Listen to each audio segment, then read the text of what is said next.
Tonight on PrimeTime Politics, honoring Stephen Harper. On behalf of all Canadians, I thank you for your remarkable service to our country and for the legacy upon which we are now called to build. Friends, you've done me a high honor today. I truly appreciate it. The former Prime Minister's official portrait is unveiled, resurrecting conversations about the legacy he left behind. So how do Conservatives want Canadians to remember Stephen Harper? We will speak to Ian Brodie, Harper's former Chief of Staff. Also, South Korea is pulling out all the stops, hoping Canada chooses its bid to build new submarines over a German proposal for the same contract. Coming up, defense policy expert David Perry will give us his assessment. And there's always only been one choice to lead us in the next election, and that's Pierre Poilievre. Harnessing the energy of a convention to turn around sagging poll numbers. We'll speak with Conservative campaign manager Steve Outhouse. This is PrimeTime Politics. Hello, everyone. I'm Michael Serapio.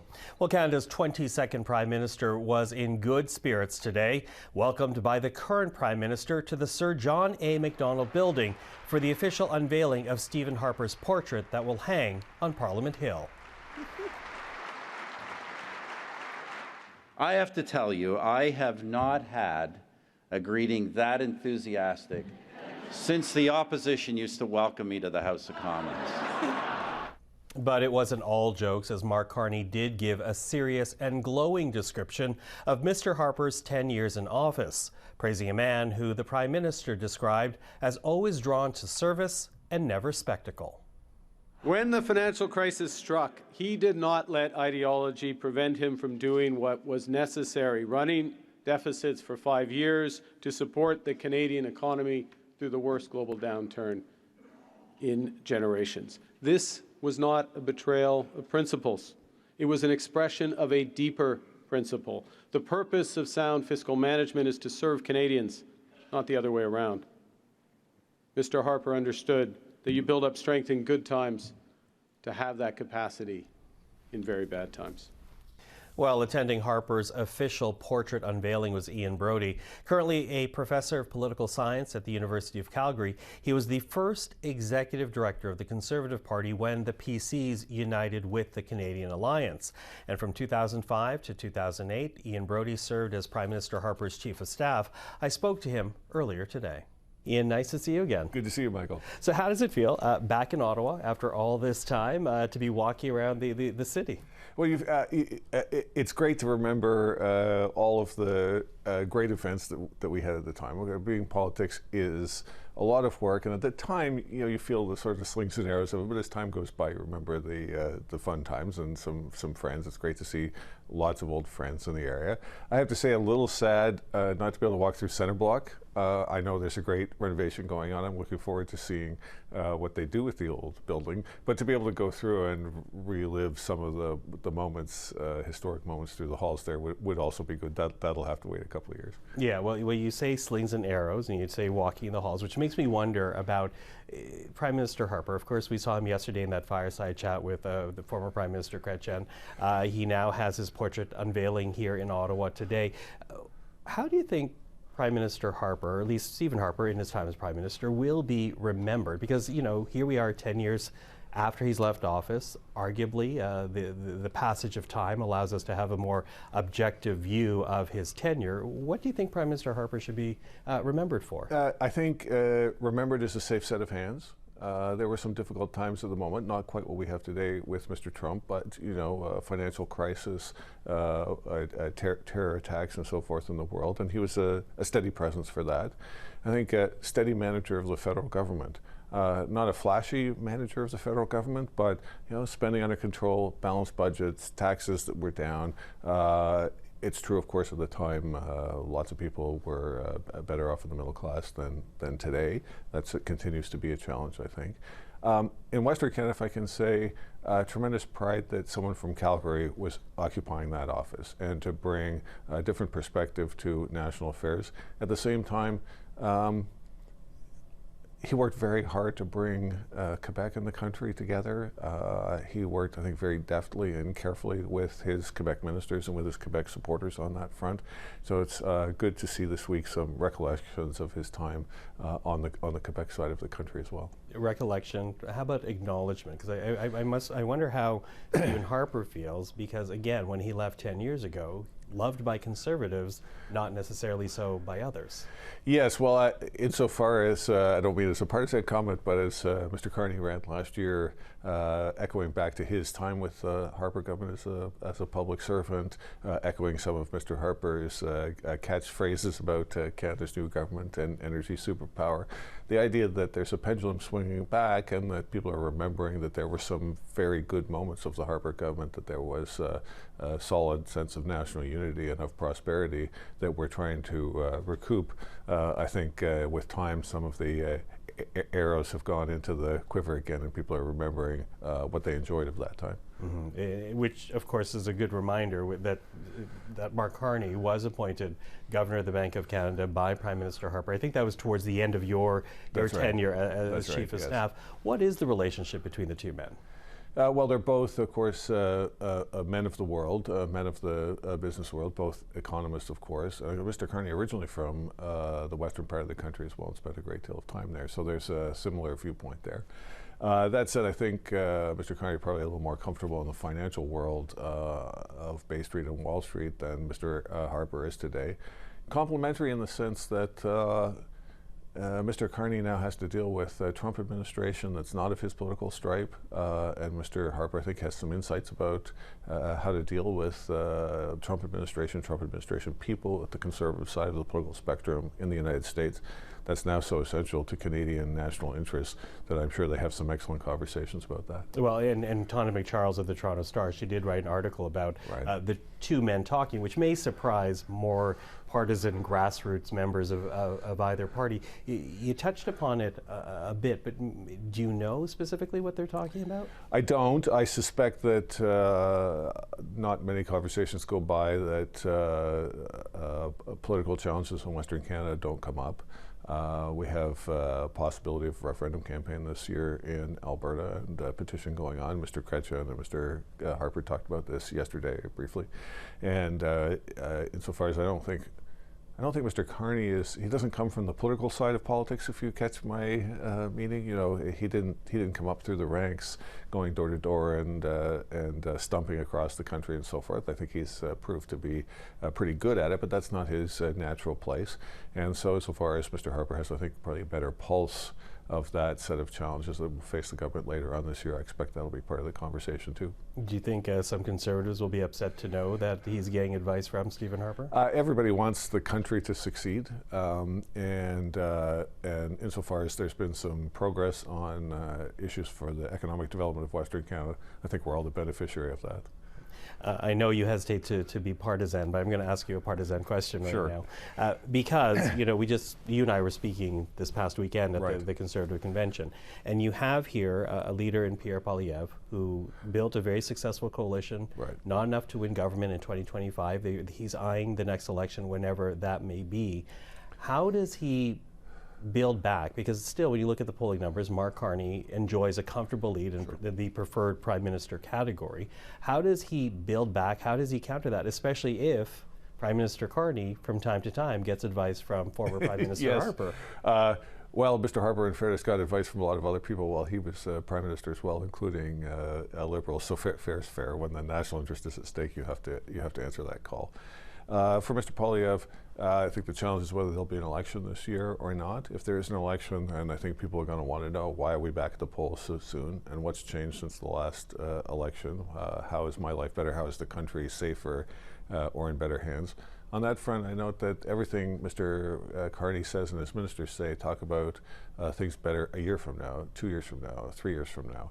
And so I'd be surprised if they go to the polls early, because it seems to me that Mr. Carney is planning for a longer-term payoff for some of the things that he's doing. And if I were him, I think I'd want some of those wins in the can before I went back, because I know that Mr. Poilievre will be quick to take advantage of that. Okay. Listen, I have a minute left, but I want to ask you, because you were at the center of it all. Yes. And you walked away. Yes. Do you ever miss it? I'll tell you, I don't miss waking up in the morning having to worry about what's in the headlines, but you do miss all the people. I thought we had a fantastic team. Mr. Harper assembled a very good group of people. I enjoyed working with all of them. And there is a certain sense where the battle of politics forges strong friendships. So I'm really looking forward to the portrait hanging today. There'll be some old friends in the room. And then the big show tomorrow night over at the Convention Center with more than 1,000 people. Some friends I haven't seen in quite a while. Even yesterday I was around town seeing people I hadn't seen in quite a while. I'm looking forward to seeing all of them and to take some pride in what we were able to accomplish over the course of 10 years, and maybe enjoy a little bit of the reappraisal that people are having of the Harper years. Okay. Well, weather-wise, Ottawa is colder than Calgary right now. It is a bit colder, yes. So I hope you get to bask in the warmth of friendship tomorrow. Yes, that's right. Ian, thank you. Thanks, Michael. Well, to the matter of submarines now, as Canada is considering 2 bids to replace the old Victoria-class subs, which are in need of replacing. Whittled down from 5, Canada must now choose between a bid from South Korea and a bid from Germany, with both countries now selling the benefits of their respective submarines, not to mention the industrial spin-offs each could offer Canada. A bid could be chosen sometime this year, which, if it does happen, would indicate a quicker procurement process than past military purchases. I think the good news is we have a very good process in place which has been accelerated to downsize from 5 potential bidders to 2, and now the defense agency is doing its job in pursuing industrial benefits and negotiating its way forward. That's a good thing. Well, with more now on the choice before the federal government is David Perry. He is the president of the Canadian Global Affairs Institute. Dave, thanks for joining us again. Thanks for having me back. Listen, it's now down to 2 contenders, which we'll talk about in a second. But first and foremost, probably worthwhile to outline why it is critical for Canada right now to acquire new submarines. So there's a couple of reasons. The ones that we have already are old and need to be replaced. There's only one that's operational at any given time. So that's kind of the immediate reason. We're still kind of in a habit of we only get new things when the old things stop working, and then take some extra time. The other broader reason is that capability for the Navy is really important right now. In the last several decades, you've seen big proliferation of submarine technology, particularly in the Pacific. But a lot of the key threat that we're worried about in a military sense to North America is from missiles that can be launched either by airplanes or by submarines, which can carry really advanced and modern cruise missiles, which can be launched and pose a threat to North America.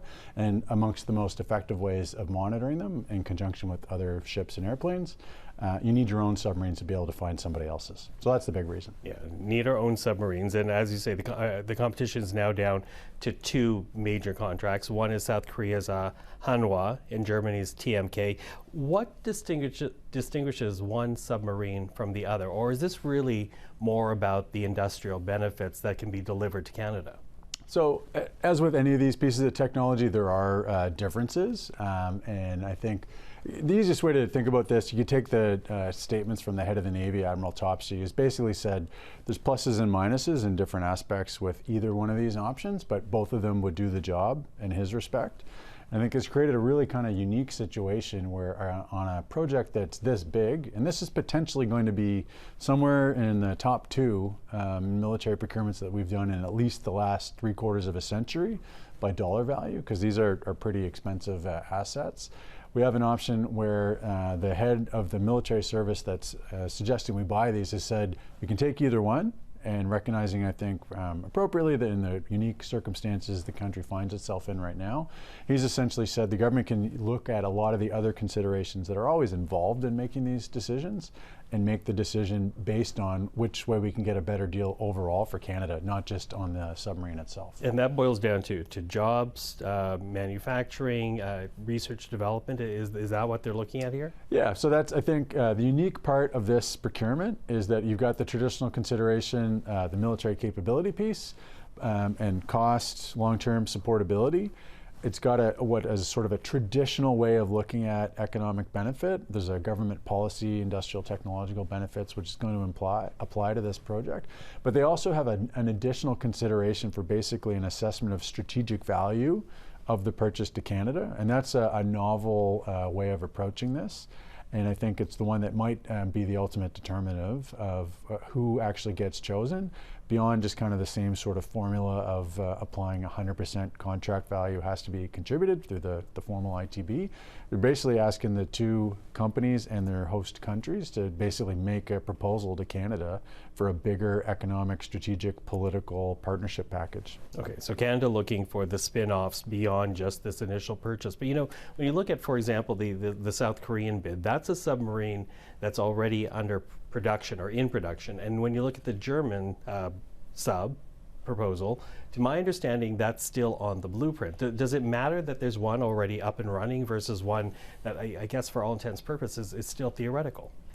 So I've nuanced that a little bit. I mean, the Germans have built an earlier version, which they're going through an adaptation, and already have contracts with two different partners. So it's not, I think there's a sort of a spectrum between something that's already sailing, which Canadian politicians in South Korea have literally gone and climbed into.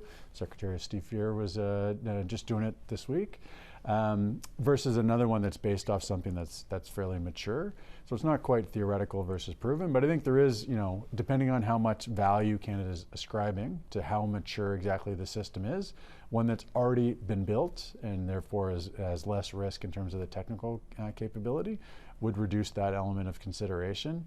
But I don't know if it's entirely clear that the government's really been specific about how much it values that particular attribute collectively. Let's now talk about the German sub in particular, though. And Norway is involved with that German sub. And the Norwegian defense minister did give a news conference, a few weeks back, in which he said there's also the fact that Norway, Germany, Canada are all partners in NATO, and that there is an advantage to sharing technology, sharing know-how. What do you make of that argument? So I think there's something to that. And I think we do have a really interesting choice in terms of how much of a value we want to place on a political military consideration that goes beyond just the technology, but how much we fundamentally want to work with partners in either the Indo-Pacific region or the North Atlantic. So with the Norwegian-German consortium, that would be a direct line into all of the standardization that comes with being a member of NATO. So an easier path to having all the documents kind of line up in the right way and having commonality of parts that fit in on the same kind of way that the rest of the alliance does, as well as a strong historical working relationship with those countries that we've already exercised. I think on the flip side, the partnership with South Korea, if we went in that direction, would give us access into a region that just a couple of years ago, the government of Canada published an Indo-Pacific strategy, basically saying this is where we should put more of our focus as a country, because that's where the economic opportunity lies, that's where increasingly we have demographic links, and that is where a lot of the world's most meaningful strategic challenges could potentially come from. And therefore strengthening ties with the Pacific would have a lot of value in supporting the most recently issued foreign policy from the government of Canada. Is there any benefit to having a mixed fleet? There would be, but there would be trade-offs. So you would be able to get links in both directions that would kind of split that in half. At the same time, though, as with the discussion around fighter jets, every time you duplicate something, it comes with extra training. You have to get extra supply chains for spare parts. You need different tooling, potentially different maintenance paradigms. So it would come with some advantages. You'd be able to have stronger links in two different directions, but there'd also be some cost and human resourcing considerations that would come along with it. Okay, you mentioned fighter jets, and before you go, I do want to talk about F-35s, because yesterday we saw this ceremony in Fort Worth, Texas, where the commander of the Canadian Air Force was present, basically Lockheed Martin celebrating towards the end production of the first F-35s to be delivered to this country in this year. And during that ceremony, the U.S. ambassador was asked about, to Canada rather, was asked about the potential of not doing more than the 16 planes. And we got a comment that basically said, if Canada does not go through with the full order, then expect to see the United States fly into Canadian airspace more often to take care of any threat that they deem is worrisome to the United States. Is that an argument to do the full order of the F-35, or is that basically proving the point that some have made that the United States is threatening Canada's sovereignty? So I think, given all the back and forth with the United States, it's hard to parse out what are substantive comments and which are aimed with a different audience that might ultimately be back in the White House. I think my interpretation of the ambassador comments, and this is my understanding of how the Canadian Air Force has assessed this, they've done an assessment that you need a certain number of airplanes with a certain type of quality of capability that has a certain ability to connect with our American partners who we operate the defense of North America with seamlessly, with the United States Air Force primarily. And so their calculation was basically to do the continental Canadian missions at home as well as international missions. They needed 88 F-35s, which have a different level of capability than any other option on the market, both because they come with unique capabilities and because they can operate so seamlessly with the American Air Force. And if you change either the overall quantity of those we're going to buy or keep the same quantity but change some of the quality by going with an aircraft with lesser and different capabilities that doesn't connect with the United States, then the fundamental math problem of how many assets of that type you need is going to remain. And I think you could interpret what the ambassador was saying is basically your own people have assessed you need 88 to do this job. If you're going to buy a number less than 88, then the expectation would be that collectively the United States would have to contribute the extra airframes to get the job done. Yeah, you're very diplomatic. You use the word contribute. David Perry, thank you for that. I always appreciate the insight. Good to have you. Well, time now for a look at what else happened in politics today. My theory is that his taxes, his carbon taxes on farm equipment, fertilizer, food processors, his new tax on diesel and gas is the cause. The price of food was still top of mind in Ottawa this Tuesday, with Conservatives tabling an opposition motion that calls on the government to drop a host of taxes. Taxes which Conservatives say contribute to the higher cost of groceries. The Prime Minister said he and others do not agree with that assessment, but as reported yesterday, all MPs have agreed to pass the government's new GST rebate for groceries and basic needs. Also, Russia wants to influence, their own narrative. That was Nathalie Drouin, the Prime Minister's National Security and Intelligence Advisor, testifying today before a committee on foreign interference. Madame Drouin discussed a few matters, including Russian disinformation campaigns, that includes disinformation on the Ukrainian war.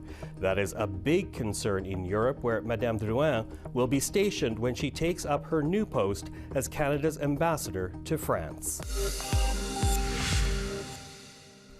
Last fall, veteran Conservative campaign manager Steve Outhouse was brought in to help out Pierre Poilievre.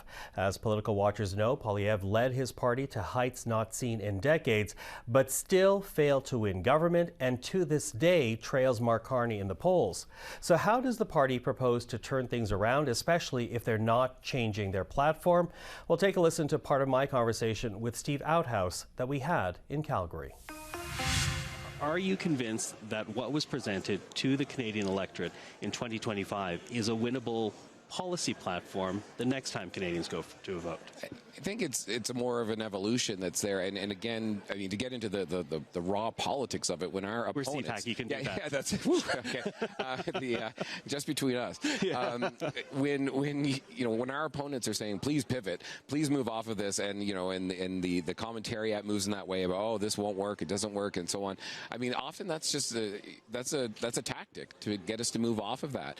They know that for many people, cost of living is the biggest issue. They can't afford to buy the food for their family they want to get a house and can't. And of course, they would like us, after 11 years of Liberal governments, granted there's been a leadership change here now, but the direction continues to go the same, is, they want us to move off of that, and they want us to try to, deal with the issues that they want to talk about. And so we can't ignore those and we can't move off of those. But are there things that we can be rounding out and adding to it? For sure. I mean, we're always going to look to hone our messaging and moving forward, but we're not going to walk away from that, for sure. Mm-hmm. How do you address the polling gap, though, that you still have? The party, depending on, probably up until the last couple of weeks, was neck and neck, depending on the poll, with the Liberals. There seems to have been a break now, but what has been very definitive is preferred Prime Minister. the current Prime Minister Mark Carney continues to outpoll Pierre Poilievre. How do you turn around that perception? And I get the policy, but it's still the same platform. It's still the same leader. How do you close that gap?